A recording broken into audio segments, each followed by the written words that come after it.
एक बार भगवान के सेवक ने भगवान से कहा, आप सारा दिन मूर्ति बनकर खड़े रहते हैं, आज आपकी जगह मैं आपका रूप धारण कर लूंगा और आप आराम से घूम आओ।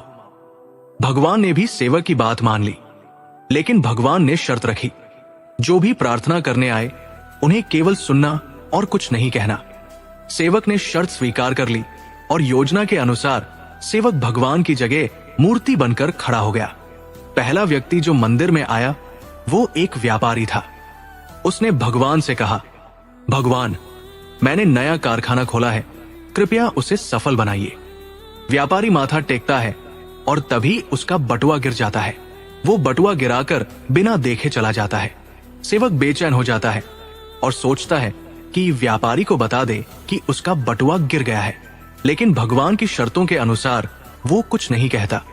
कुछ समय बाद एक गरीब आदमी आता है और भगवान से कहता है, भगवान, घर में खाने के लिए कुछ नहीं है, कृपया हमारी मदद करें। भगवान के सामने बटुआ पड़ा होता है। वो गरीब आदमी भगवान का धन्यवाद करता है और बटुआ उठाकर चला जाता है।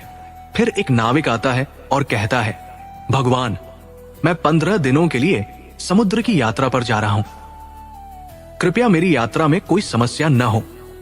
ठीक उसी समय व्यापारी पुलिस के साथ आता है और कहता है, ये नाविक मेरा बटुआ चुरा कर भागा है।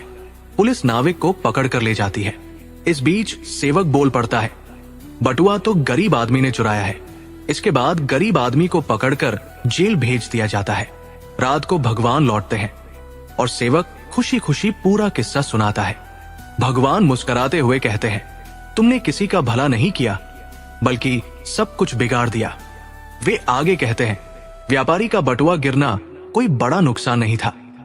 वो गलत धंधा करता है और अगर गरीब आदमी को बटुआ मिल जाता तो उसके बच्चों को भोजन मिलता और उसकी परेशानियां दूर हो जाती। नाविक जिस यात्रा पर जा रहा था वहां एक तूफान आने वाला था।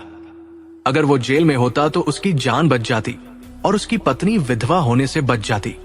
इसलिए याद रखो, कभी कभी जीवन में हमें समस्याएं आती हैं और हम सोचते हैं कि ये हमारे साथ ही क्यों हुआ, लेकिन इसके पीछे मेरी योजना होती है। मेरी योजना हमेशा तुम्हारे भले के लिए होती है, बस कभी कभी उसे समझने में समय लगता है। सच में इस कहानी से हमने यही सीखा, जो भी होता है अच्छे के लिए होता है। आप अपने विचार कमेंट में जरूर बताएं। जय श्री राधे।